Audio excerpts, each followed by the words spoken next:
શહેરના પૂણા વિસ્તારમાં ગત રોજ મોડી રાત્રિના દરમિયાન રિક્ષામાં આવેલા લૂંટારોએ એક દંપતીને ધાક ધમકી અને ચપ્પુ બતાવી તેની પાસેથી રોકડા રૂપિયા તથા સોનાના દાગીના મળી કુલ 42,300ની લૂંટ ચલાવી ફરાર થઈ ગયા હતા. બનાવને પગલે પૂણા પોલીસે લૂંટનો ગુનો નોંધી વધુ તપાસ હાથ ધરી છે. સુરત શહેરના પૂણા વિસ્તારમાં છેલ્લા કેટલાય સમયથી ઉપરા ચાપરી ચોરી અને લૂંટના ગુનાઓ વધી રહ્યા છે, પરંતુ પૂણા પોલીસનો સર્વેલન્સ સ્ટાફ આખરે શું કરે છે તેવા અનેક સવાલ હાલમાં લોકોમાં ઉદ્ભવી રહ્યા છે. કારણ કે ઉપરા છાપરી 2 થી 3 ઘરફોડ ચોરી, આ ઉપરાંત લૂંટ અને આજે ગત રોજ મોડી રાત્રે વધુ એક લૂંટનો બનાવ બનતા પૂણા વિસ્તારના લોકોમાં ફફડાટ ફેલાઈ જવા પામ્યો છે. ખરેખર આ સમગ્ર બનાવને કારણે આખરે પૂણા પોલીસના સર્વેલન્સ સ્ટાફ સામે પણ અનેક સવાલ ઊભા થઈ રહ્યા છે.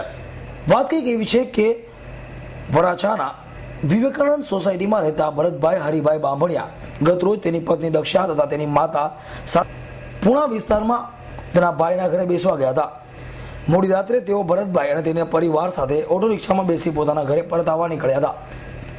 રાત્રે લગભગ 11:30 થી 12 વાગ્યાના સમયગાળા દરમિયાન તેઓ જે ઓટો રિક્ષામાં બેઠા હતા તે ઓટો રિક્ષા પૂણાના આઈમાતા પાસે આવેલ સિલિકોન પેલેસ પાસેની ગલીમાંથી પસાર થઈ હતી. આ ઓટો રિક્ષાને આગળ ચાલતા એક યુવાને આંતરી અને ઓટો રિક્ષા અટકાવી હતી. ત્યારે અન્ય ઓટો રિક્ષામાં આવેલા 2 થી 3 અજાણ્યા યુવાનોએ ઓટો રિક્ષા ચાલકને માર મારી અને તેને સાઈડમાં કરી દીધો હતો અને ભરતભાઈ પાસેથી રોકડ તથા મોબાઈલની લૂંટની કોશિશ કરી હતી. જોકે તેઓએ મોબાઈલ અને પૈસા પણ ના પાડતા તેને તથા તેની પત્નીને ચપ્પુ બતાવ્યું હતું અને આખરે તેની પાસેથી સોનાના દાગીના, રોકડા રૂપિયા, મોબાઈલ મળી કુલ 42,300 રૂપિયાની લૂંટ કરી ફરાર થઈ ગયા હતા. બનાવને પગલે આખરે ભરતભાઈએ મોડી રાત્રે પૂણા પોલીસ મથકમાં ફરિયાદ નોંધાવતા પોલીસે વધુ તપાસ હાથ ધરી છે. ભરતભાઈ, અમે આવતા હતા રિક્ષામાંથી રેસમાંથી બેસીને આવતા હતા. તે રિક્ષાવાળો બીજા રિક્ષામાં બેઠા હતા. તે રિક્ષાવાળો આવ્યો હતો તે અમને દબાવીને આ બધું લઈ ગયું.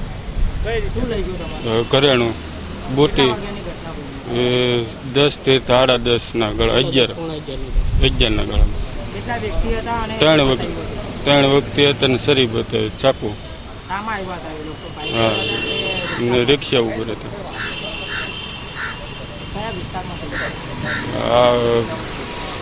રેસમાંથી આવતા હતા.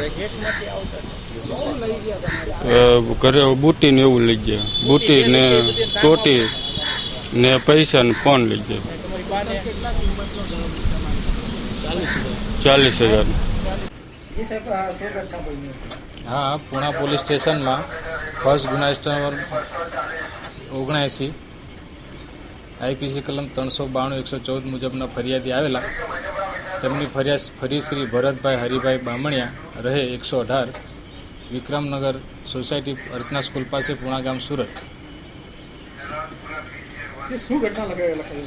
હા, તેમની પાસે રાત્રિના 10:30 વાગ્યાના સુમારે એક ઓટો રિક્ષામાં બેસીને તેમને ચપ્પુ બતાવી શર્ટના ખિસ્સામાંથી 3,000 રૂપિયા તથા ફરીશ્રીની પત્નીના કાનની બુટી તથા ફોન કુલે રૂપિયા 42,300ની લૂંટ કરી નાસી ગઈ છે. Bureau report, S9 news, Surat.